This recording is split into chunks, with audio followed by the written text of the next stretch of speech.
On this Mother's Day, I'm sure that all of us have thoughts, mixed feelings. We'll think back to other days and other times, perhaps with feelings of nostalgia. And so we think of something special that we can do on this one day for our mother, whether our mother is here or in some other plane of life. There's a desire that comes quite often out of a feeling of guilt that we should do something. So there's a sense, this always seems paradoxical to me, a sense in which on this special day we do things that other days we don't do. Give our mother a call, we send her a card or some flowers or take her to dinner. And after this day is over, we promptly go back to abandoning her again for the rest of the year. So I've often thought that it might be better if we turn the whole thing around and have a Hate Your Mother Day. Get it all out of your system on this one day and then spend the rest of the year being nice.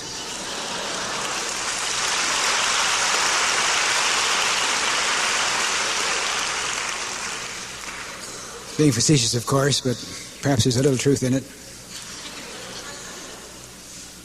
All of us have a mother. Even the mothers of you had mothers. So what does this day mean to you? Not everyone had a happy childhood, so it is conceivable that Mother's Day may call up unhappy memories. For me, as I've often mentioned it is a warm and wonderful kind of remembering, because I recall a mother who not only provided the warmth of caring and sharing love, but who endowed me with a living example of how to really work at this new insight and truth in the darkness of adversity and in the sunshine of good times. And I'm sure that many of you have similar fond memories on this day. It is particularly interesting to me that one of the feelings most often stirred up when we think of Mother is that of guilt. So let's just think about this for a moment before we get directly into the discussion of guilt itself. Mother's Day is very closely allied to the fifth commandment, honor thy father and thy mother. Every culture that has long survived has included in its philosophy some kind of teaching about respect for parents. Among the Jews, it was a sacred duty bound by law. In Exodus 21, it is clearly stated that one who curses his parents is to be put to death. And they were serious about it. They actually stoned their offspring to death if they were not respectful to the parent.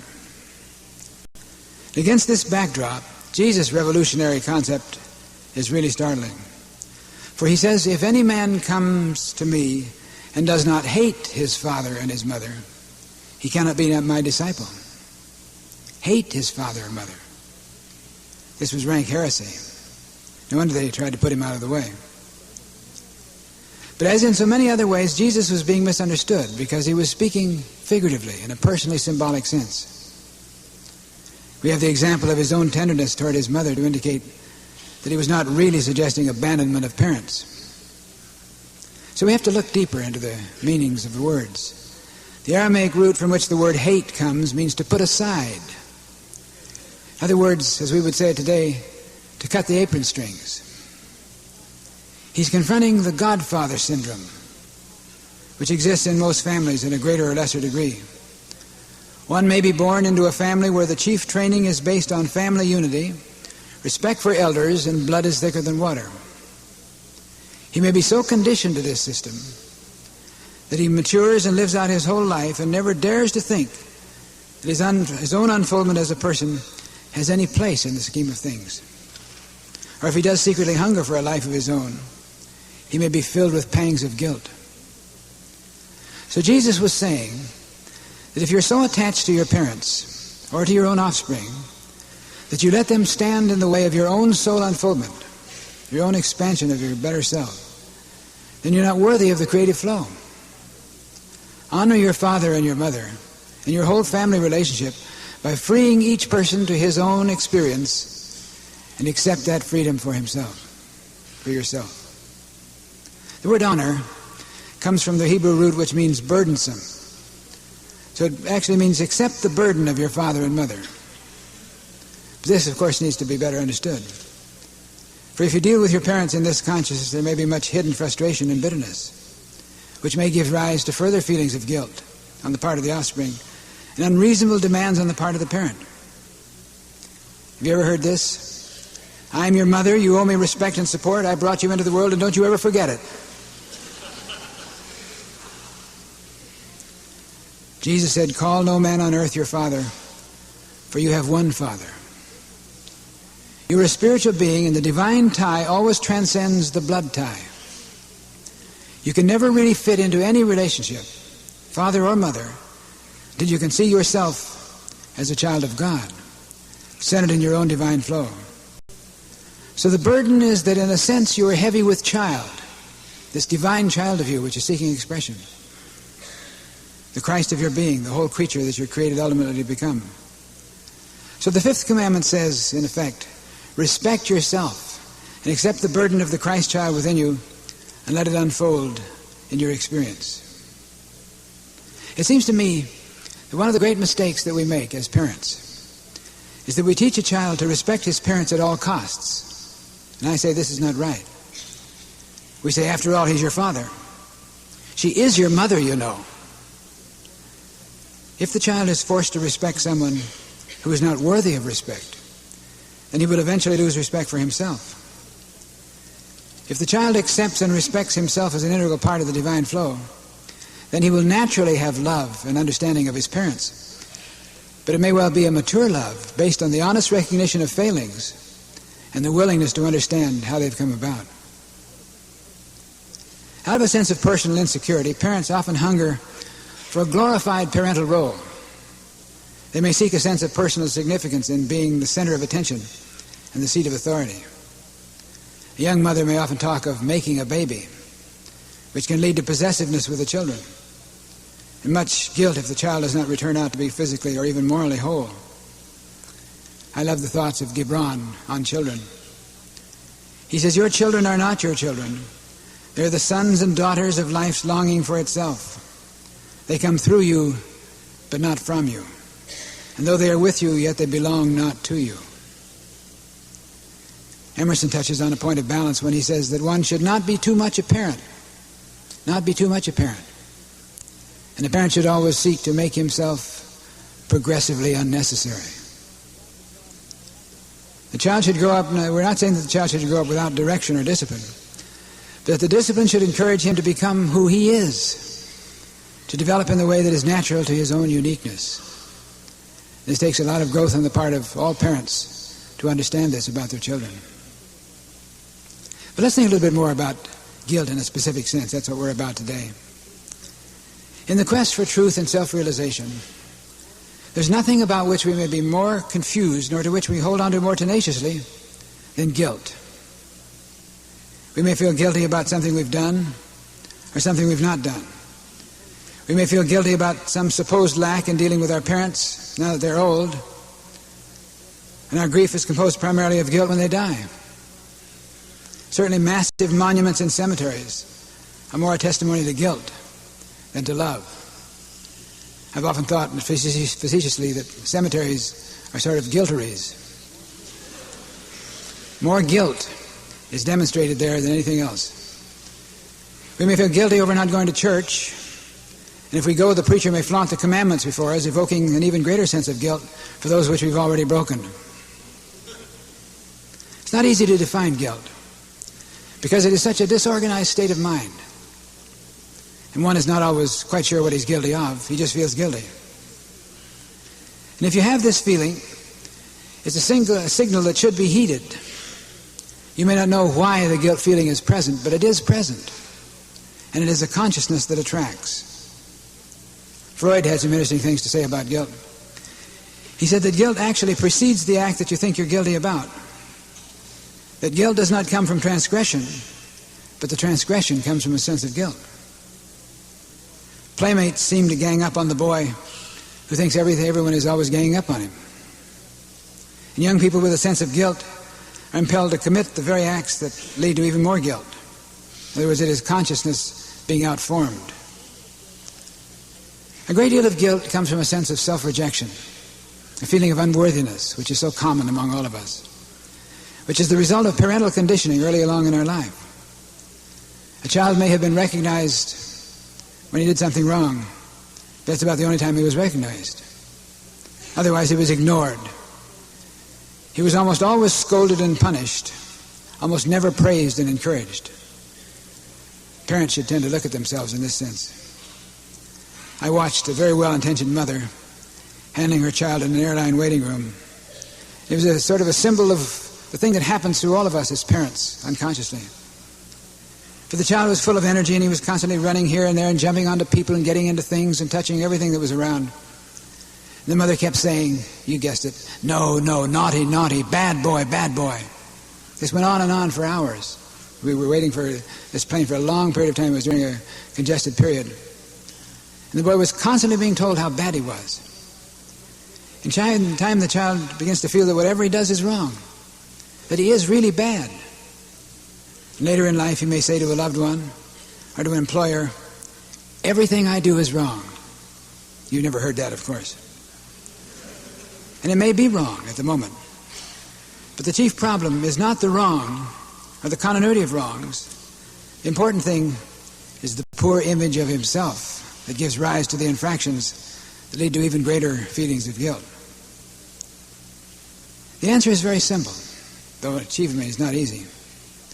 Let go of the past rejection as a child. Let go of your poor attitude about yourself. And begin to accept yourself. To see yourself as a child of God, totally loved and supported from within. Don't worry about whether your mother loved you or hated you, or whether people gave you love. Get the sense centered in the consciousness that you're loved from within, always. No matter what you have done or been, or think you have, you are now God's beloved, with the kingdom of God within you, and it is your Father's good pleasure to give you the kingdom. Keep your thoughts centered in that. You see, we live in a society of moral, cultural, and behavioral standards.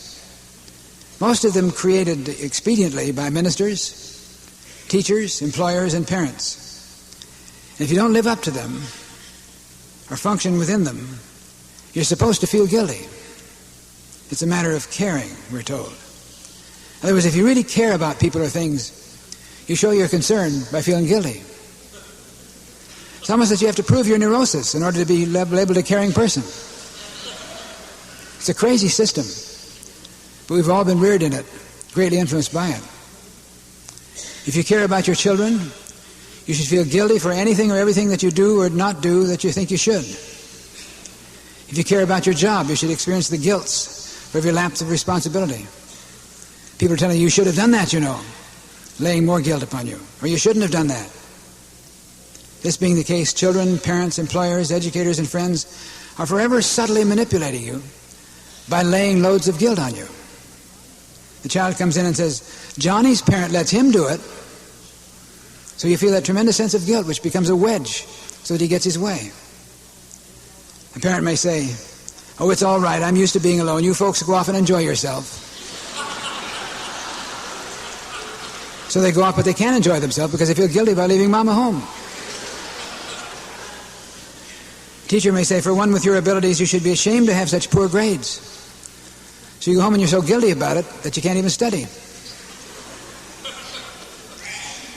Our parents may have laid on us an oppressive puritanical or Victorian standard, so that somehow, if it's fun, you're supposed to feel guilty about it.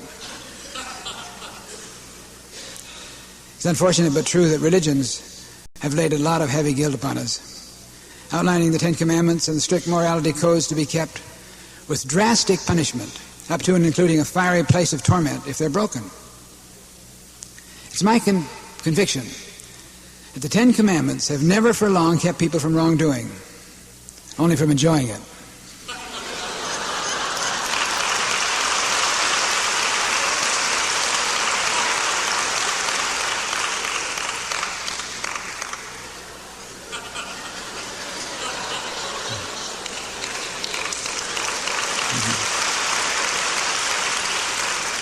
So easy to strike a nerve.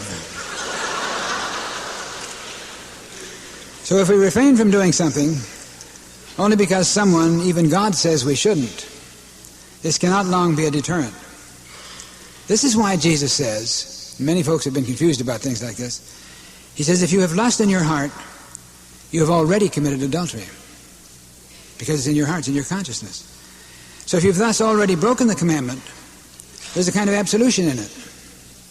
A good example of that is if you go out to your car and you find you have a traffic ticket on it because you're overtime in the meter, you're already free because you've already broken the law. You have your summons, so you might as well stay parking the rest of the day.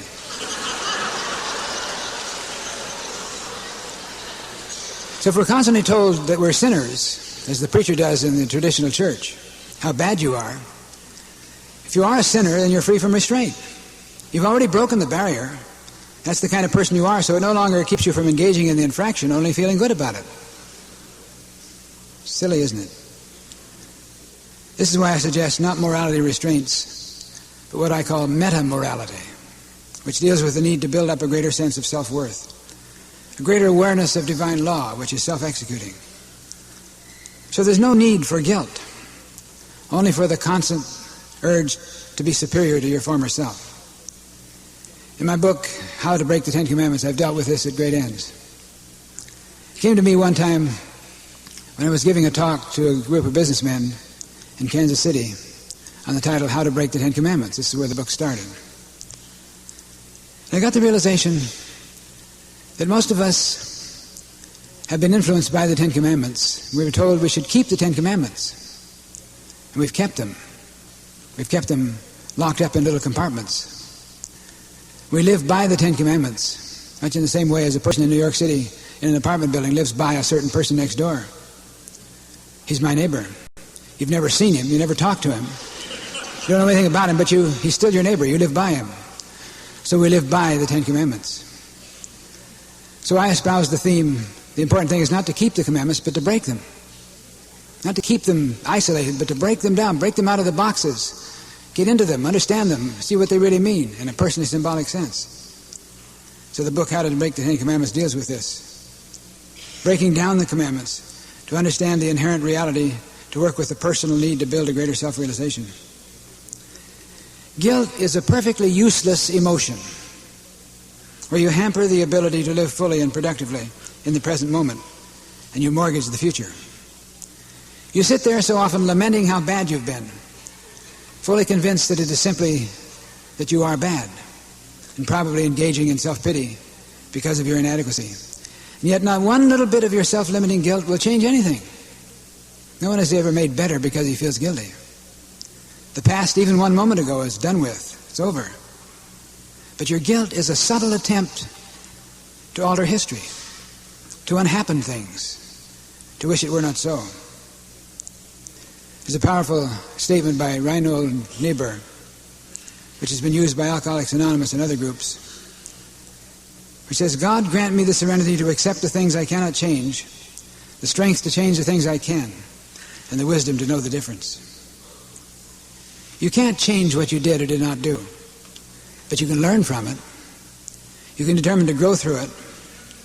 Learning and growing through past behavior is healthy, but guilt is unhealthy, because you're dissipating energy in your present feelings. And yet no amount of guilt can ever undo anything.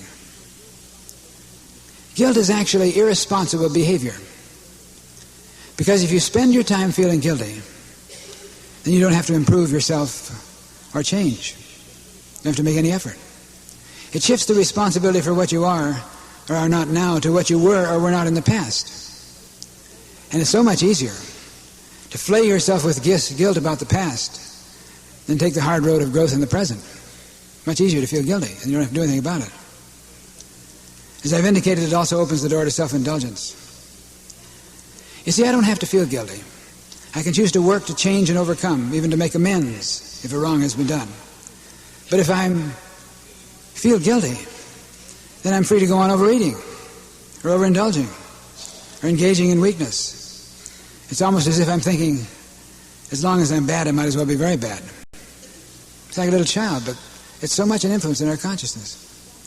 All guilt is self-inflicted, unless it can be self-eradicated.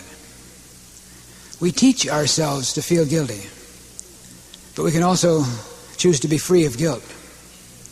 It's a feeling in your mind, and you are the master of your mind, or you can be. That's the great revelation of truth, is you can be the master of your mind. You're supposed to be.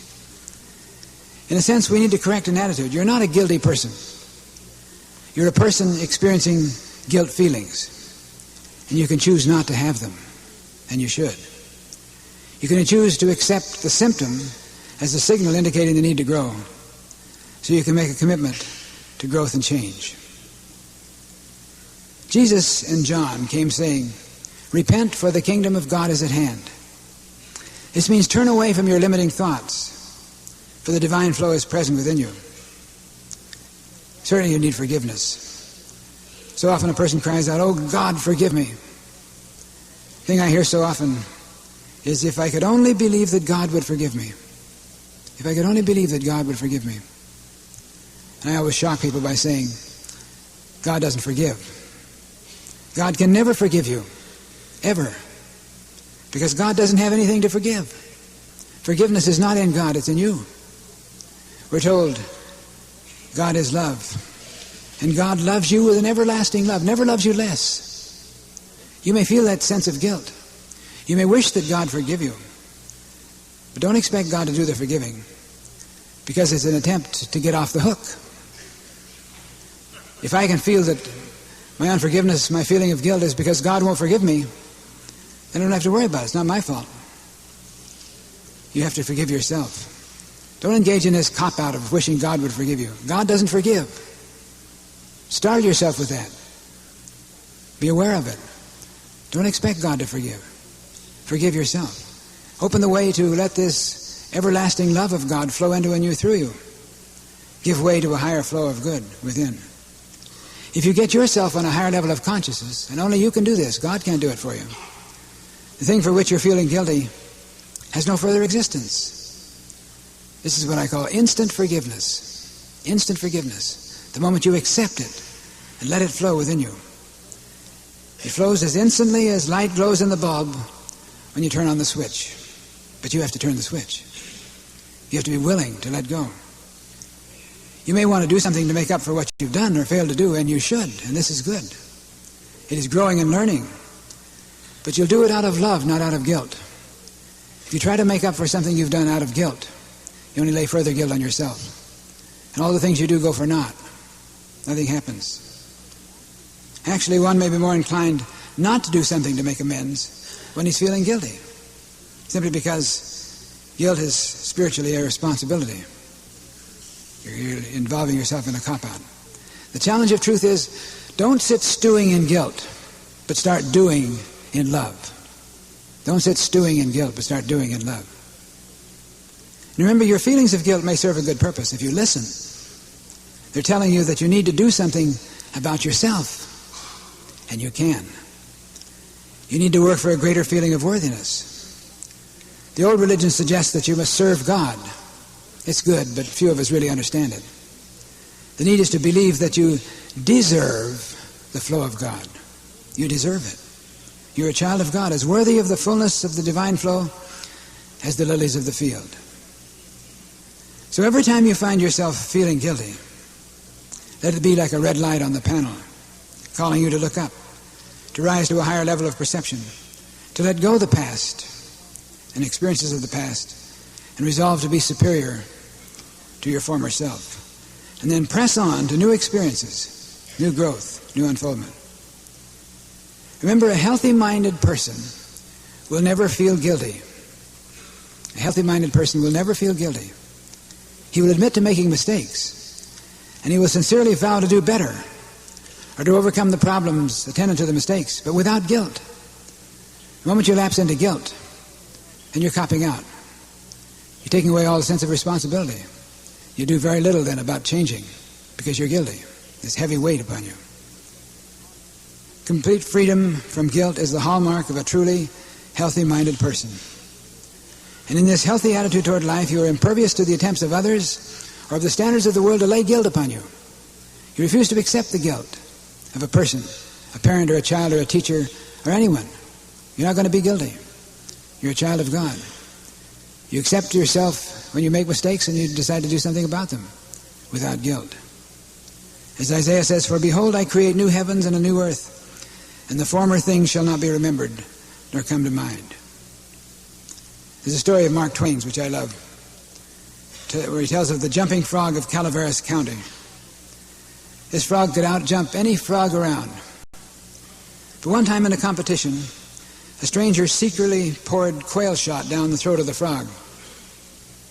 So he was so weighted down that he couldn't budge.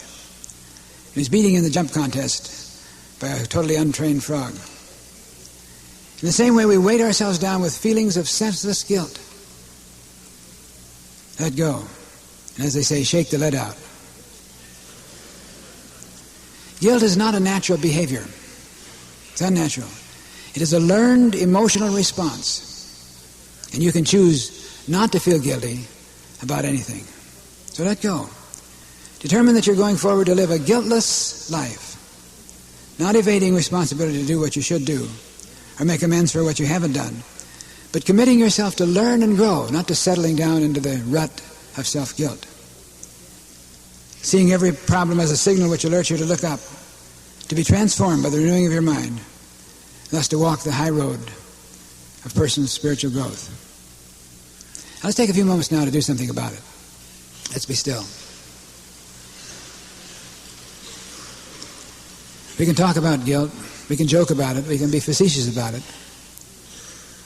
There remains a heavy weight in consciousness with most of us. Pools of guilt hiding under clouds of confusion.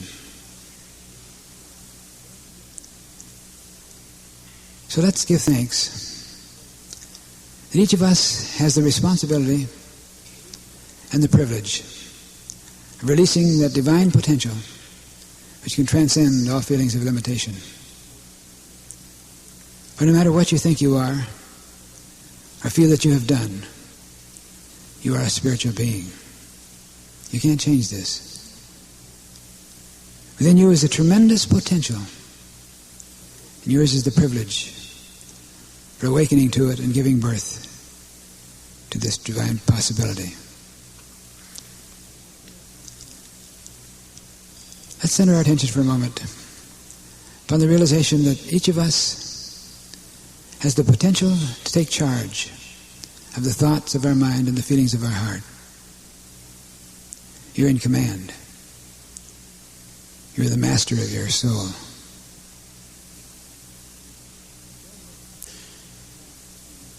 During this past few moments, as we've been thinking about guilt, undoubtedly, you become conscious of various areas of your life where you've been bogged down in feelings of guilt that have been laid on you or that you've laid on yourself. You may even find yourself thinking, oh, it would be wonderful if I could get free from that sense of guilt. Paul says, lay aside every weight and the sin which does so easily consume you. Sin is simply the frustration of potentiality and how we frustrate this divine potential within us. But you have the capacity to lay aside these things. So believe right now that you can go through these feelings of guilt, these heavy weights in consciousness, one by one, and let them go. So let's just get the feeling for a moment. You're sitting before a vast cauldron. Perhaps there's a smoking fire within it. And one by one, you take up these feelings of guilt about little things and big things, things you've done in your life, sins you may have committed, the sins of omission, things you haven't done and feel you should have, feelings of guilt about your children, about your friends, about your parents, about your work, just the feelings of guilt that you can't even define or understand. And one by one, see yourself now taking them up and dropping them into this cauldron, immediately consuming in fire and smoke and disappearing before you. One by one, take them up, reach out and drop them into the cauldron. See them consumed in smoking fire. You can do this.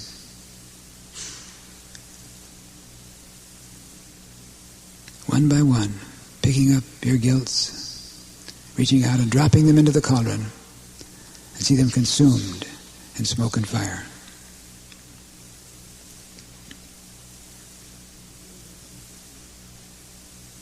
Feel a great sense of freedom. The burden is lifted. The sins are absolved. The guilt is released, and you're free. Not free from responsibility for your acts. Not free from the need to take charge of your life. But free from the sense of confusion and guilt, sense of unforgiveness. Free to become what you can be, what in truth you've always been.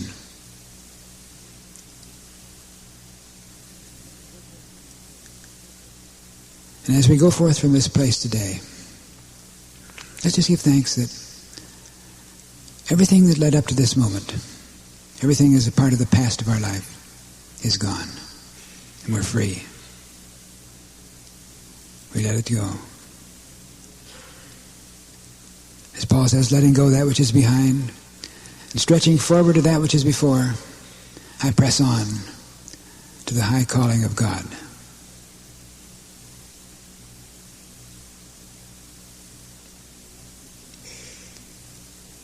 May you walk this day on wings of living light.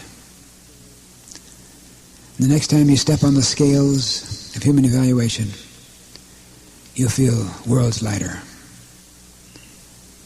because you're free. As Jesus said, you shall know the truth, and the truth shall make you free. Praise God for this. Amen. In our quest for truth, as we search through the intangibles and the abstractions of the intellect, we look for something certain, for something sure, some rock. And there's one thing we can count on, one thing that is the very ground of being, and this is the fact that we live, we're alive, we breathe. But of course the question keeps coming up, what is life? And I think it is rather interesting that life actually has within it a great paradox. Because life will always be to us what we see it as being. Life is a comedy to the optimist. Life is a tragedy to the pessimist.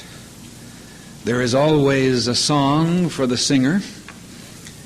There is always a poem for the poet. There's always a beautiful picture for the artist. There is love for the lover. There are dreams for the dreamer. There's work for the doer. And there are obstacles abundant for the indolent. And there is always worry for the worrier. The loving heart always finds its mate. The hostile heart forever finds its enemy. Fear finds its devil. Faith finds its God. And I think we must begin to see life in this context before we can understand this thing called strain and how to find freedom from it. Remember, Jesus says, know the truth, and the truth shall make you free. Now, Jesus seemed to be saying that the universe will always give us what we ask for by the shape of our consciousness. It seems to be a fundamental truth that we can live and work in strain and worry and fear and anxiety and pressure and conflict, or we can live completely without strain. We can live relaxed, we can be loving, we can be non-resistant, and we can experience freedom. All these variables are within this thing that we call life. Most of life's pressures and life's tensions come by reason of our false attitude about what we may unthinkingly consider the price of existence. For instance, you've heard it said, and I have, usually in justification of aches and pains and the burdens of responsibility, well, you know, life takes its toll. But there's no toll in life. There's no premium to pay in living. Life is a free gift of God. If it takes its toll, it's because we are paying some sort of hidden luxury tax to the burdens of our own limited experience within life. We have erroneously thought, for instance, that we must sweat and strive and wear ourselves out in the effort of earning our daily bread. And obviously this goes back to a false concept of the Garden of Eden story, where Adam and Eve, you recall, were ejected from the garden and were forced thereby for the rest of their time to earn their bread by the sweat of their brow. Now this is a figurative expression, not to be taken literally. Life in the Garden of Eden stands for the activity of spirit that works for us even when there seems to be no effort or work. It is the consciousness expressed in Jesus' thought, the Father worketh until now, and I work. I work without stress. I work without strain, without effort, because I work with God. I work out of the overflow of a consciousness of this activity of the infinite process that works in me. Outside of the garden, man loses his sense of oneness, his sense of unity, his sense of being a part of the flow of the creative process. And this is the whole story of the prodigal son out in the far country who comes to no want because he's lost his unity. He's lost his sense of oneness. And when we lose our inner feeling of oneness with the creative process, then we struggle to make money rather than to make a life. In time we begin to think of work as the curse of life. And many persons do unconsciously, without being aware that this is their basic attitude. The person then does not realize that he is a part of a creative flow that works in him and through him, and therefore he sees his work as a drudge rather than as an opportunity. If we get out of the consciousness of the flow, then we work at the expense of our life rather than out of the expanse of it. And if all we get out of our work is a paycheck and perhaps a tired back and some calluses on our hands, then we're underpaid. Even if our salary runs to 6 figures, we're still underpaid because we're not experiencing the true fulfillment that comes through working in the flow of the creative process. And therefore we work with strain instead of the overflow of life. A great deal of strain in life comes not really from the work we do, but from the kind of attitudes we have while we do the work we do. Not from the responsibilities we've shouldered, but from the sense of competition, from our feelings of inferiority, from our resistance to change, from the resentment toward those whom we think have less responsibilities and more advantages than we have. But you see, the law is you can live without strain, always. But it doesn't mean moving away or getting out from under responsibilities or changing jobs. It means simply changing attitudes. The interesting thing is, we have always thought that we worry because we have things to worry about. But the fact is, there are a lot of people who have things that they could worry about, but they don't worry. And there are a lot of people that are worried all the time, even if they have nothing to worry about except the fact that they have nothing to worry about. We worry because we're a worrier.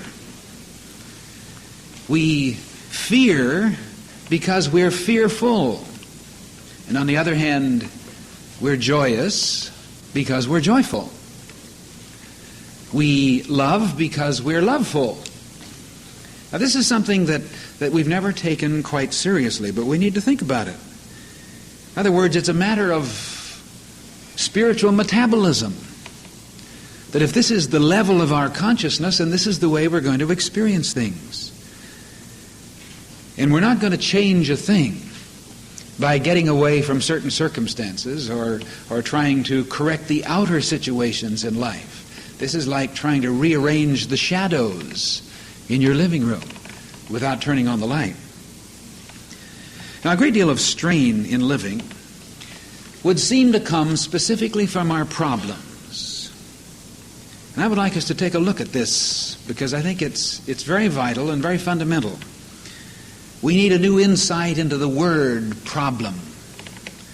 We usually identify the word in relationship to immovable objects and static situations. Just note the dark attitude that we usually reflect when we say, "You have a problem." Why not substitute another word? Why not the word project? Note how we tackle such things as putting a man on the moon or splitting the atom. And we do it with enthusiasm and imagination. There's no dark attitude of, "Oh, we have a problem." This is a project. And we lend all of our mental and financial resources to the process, and we accomplish tremendous things. What we call a problem is really an opportunity to project or externalize a spiritual idea and to manifest a deep inherent potential. And the word project connotes a positive endeavor of research and development, always. It's interesting that problem solving, this is a term we use a great deal, usually means information gathering. It's also interesting that in the end, we may gather a lot of information and have a lot of knowledge about the problem, but we still have the problem. But a project, by the implication of the word, involves the projection of something, not just information, but outformation, if we can use a word that perhaps doesn't exist. The actual forming process in our lives that comes out of a growth experience. So what we've called a problem becomes a project because it is the projection or the outforming of something into our consciousness, and thereby the limitation, the difficulty, the challenge, the problem was an opportunity for growth. And this strikes right at the heart and root of what life is all about. Life is growth. And the purpose of every experience is to grow. This is what we're here for. This is what life is all about. So the purpose of work, for instance, is not just to earn a living, but to learn a living. And thus, the more the difficulties in our work or in our relationships or in any aspect of life, the more exciting the project, and the more one can learn and outform. As we understand this, then, the whole idea of problems gives way to a new insight, the ideal of projects. And life has many projects which are marvelous opportunities to grow. Think about this and try to substitute the word project for the word problem and give a whole new light treatment to what in the past has been a very dark and somber and very self-limiting attitude. A great deal of the strain of living in modern times comes from things related to money. Inflation, high costs, the difficulty of stretching one's income to meet the demands of life. And these are things that we're all facing. But I think we need to get a right attitude about money. It's not a matter of finding enough money to deal with all these needs, but finding the kind of consciousness that will not permit money to be an obstacle in our pathway. Because if one has the negative consciousness, he's going to be fearful, he's going to be worried, and he's going to experience all sorts of corresponding limitations in his life, even if he has abundance of money. For many persons, you see, money is a symbol of lack. And this is the problem. It's not the money, it's the attitude about the money. We're told the love of money is the root of all kinds of evil. Unfortunately, we've always thought of this in terms of money is the root of evil. Money is not the root of any evil. The love of money, which means the attitude about money, the idea that money will solve all of our problems, causes us to think about money in terms of how little rather than how much. You just watch the expression on the face of any person around you who is counting his money. Whether he's counting it coming in or counting it going out, just watch his expression. And I'm serious about this. And you'll be amazed. You may want to watch your own expression, but this is harder to do. Because money, for most of us, much of the time, is a symbol of lack. No matter how much, there's the thought of how little, how much more I should have. Simply because we've thought of money as the key to security, but money is always flowing. It's like somebody says, they say money talks, but all it ever says to me is goodbye. Money is always moving, and that's the way it should be. It won't stand still long enough to allow you to feel any great security in it, so that there's always fear attached to money. There's always insecurity attached to money. There's always a sense of lack attached to money. So you see, forget about the money for a while. Money is important. Currency is a part of the flow of life. But we want to get the idea of oneness with the opulence of the universe. Get into the free flow of affluence, which is a spiritual thing. It is the Father's good pleasure to give you the kingdom, Jesus says. And he also says, if God so clothe the grass of the field, which today is and tomorrow is cast into the oven, shall he not much more clothe you, O ye of little faith? In other words, try to realize that you are an integral part of this great, wonderful universe where there is a supportive process that is involved in all things. And then you begin to realize that money or the lack of money of itself isn't going to change a thing in your life. The important thing is where we find ourselves on the scale of consciousness in this overall opulent flow of infinite substance. You see, even an empty pocketbook is open and ready to be filled. A full pocketbook may actually frustrate the flow.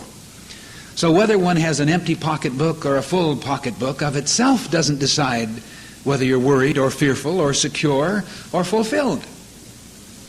This is an important thing to know. We want to get in tune in consciousness with the idea of abundance. Get into the flow, get in tune with the current, and when you have a consciousness of the current of God's substance, you will attract to you the currency of substance. Seek first the kingdom, and all these things will be added, Jesus said. We want to bless this thing called money. Bless it as it comes and bless it as it goes.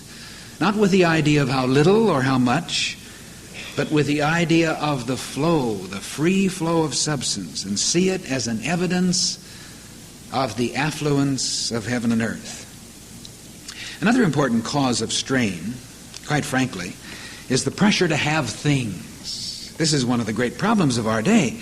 The burdens of being possessed by the things which we have made so very important. The American dream, for many, has become a nightmare of luxuries that we've allowed to consider as necessities. Cars and fur coats and deep freezes and colored TV sets and belonging to the exclusive country club and the jewels and all the other things that we hunger for. The hunger is whetted, of course, by motivational people who write copy in the advertising layouts. Now, there's nothing wrong with these things. These are the creative expression of divine ideas. But remember, seek first the kingdom, and its righteousness, and the things shall be added. In other words, this means to build the consciousness of the flow, get the sense of believing and feeling yourself to be rich in your awareness of the substance of life, and there will be a flow. It will unfold in your experience. But you see, in the day of easy credit, sometimes we create a strain of living that is unnatural.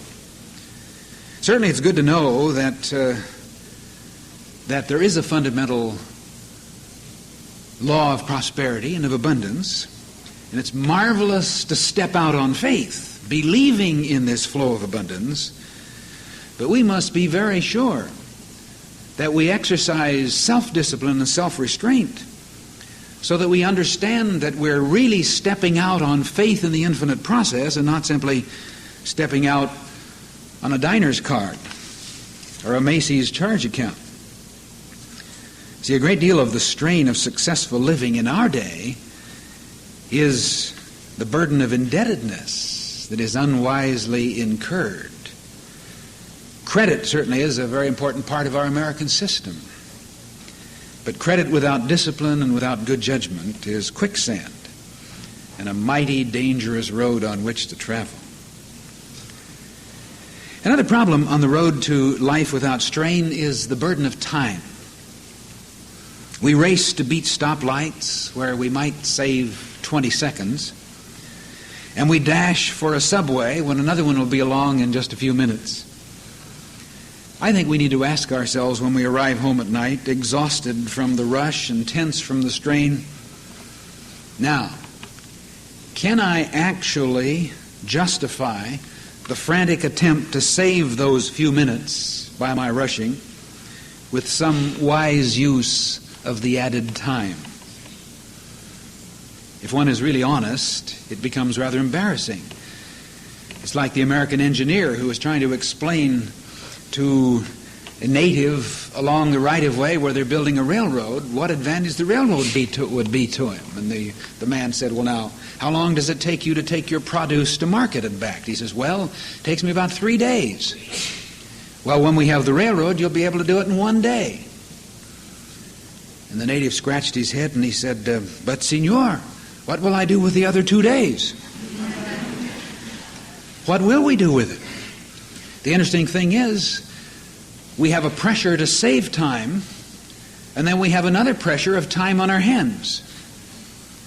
So that actually the problem is we're not lacking in time, we're out of tune. There's a need to understand that time is manufactured in human consciousness. Time doesn't really exist as a spiritual reality. We need to learn to get into the consciousness of an eternal flow so that there's always an abundance of time to do all the things we need to do. I've found personally that whenever I have so much to do that it seems impossible to get it done, and when I begin to feel the pressure of the urgency of the thing and begin to feel frantic when I find a deadline arriving, that's the very time when I need to lay it aside and go out and take a walk. Take a break. Because I know from a lot of hard experiences, that if I go forward in that consciousness of the urgency and the pressure of not having enough time, then I'm going to do the worst work, which often has to be redone. I'm going to make many mistakes. I'm going to make a lot of bad decisions, and I'm generally going to create chaos in my life. My mother used to say, biggest hurry, least speed. In other words, hurry and urgency means that we're out of tune, not out of time. And invariably the hurrier is always late. And he's always late because he's a hurrier. In other words, it's a matter of consciousness. The person who is a few minutes late here and a few minutes late there and a few minutes late there, if he could just step back and look at the whole picture, he would see that actually his whole time clock in consciousness, again, his spiritual metabolism is a little off. And he will always be late, even if he has abundance of time. He'll be late anyway. because he's out of tune. He may say, oh, I never have enough time to do the things I want to do. There's always enough time. You know, that's why they always joke about the idea that if you want to get a job done, ask the busy man to do it. He has 1,001 things to do, but he always has enough time, because it isn't a question of being in or out of time, but in or out of tune. And the fact that he is successful is not that Providence has provided him with enough time to do the things that need to be done, but that his spiritual metabolism is always in tune, so that he does the things he does without strain, without tension. They come easily, and therefore they're creative, simply because innately, in some way that he perhaps is not aware of, he has solved this problem, and he has a sense of attunement. And you see, if you find that you're late for this and late for that, rushing is not going to reestablish your attunement with life any more than racing your motor is going to get the thing back in gear again if it's slipped out. It just won't happen at all. You'll just spin your tires or race the motor and waste a lot of energy, as we so often do. We run and rush here and there, and much of the energy expended in this kind of rushing is retracing steps because impetuously we took the wrong turn, or because we did the job in the wrong way, or made the wrong decision, because we're out of tune. We're told, they that wait for the Lord shall renew their strength. This is a marvelous insight. This doesn't mean folding your hands and sitting there waiting to be moved, because obviously this could lead to procrastination and indolence. To wait on the Lord means to integrate yourself with the power and the potential of your inherent spiritual nature. This is basically what the word religion means. As a matter of fact, the word religion comes from the same root word as wait. The word wait from the Hebrew means kava, which literally means to bind together, and that's the identical meaning of the root of the word religion, to bind together. So to wait on the Lord means to get into the flow of the divine activity within. Religion is that experience, that concept, that consciousness that somehow helps you to feel a sense of oneness with the creative process. For instance, this kind of an experience this morning, though perhaps you were not aware of it, it's good to think about it in this way, has as its major objective helping you to get in tune with the creative flow of your own inner spiritual nature. It doesn't matter what ideas you took in mind that you can remember, things you can write down, things you can talk about. It's something that's totally transcendent to all this. If the experience is successful, it helps you to get in tune. And as you walk out from here, you may not be able to describe or define exactly what took place, but somehow you feel better for it. Because there's a sense of synchronizing yourself in the inner gears of consciousness, so that now it begins to work easily, without strain, without struggle, without tension. And maybe this is the most important key to living without strain, to wait on the Lord, to get in tune, to get yourself consciously in the flow of the infinite creative process, to become one with the rhythm of life, to be in tune with the infinite, so that then you will walk and work and live in all your ways without tension, without stress, without strain. So let's give thanks right now, this day, that each one of us is one with the infinite creative process, that we are in tune, that our minds, our hearts, and the very activities of our body are synchronized with a divine flow.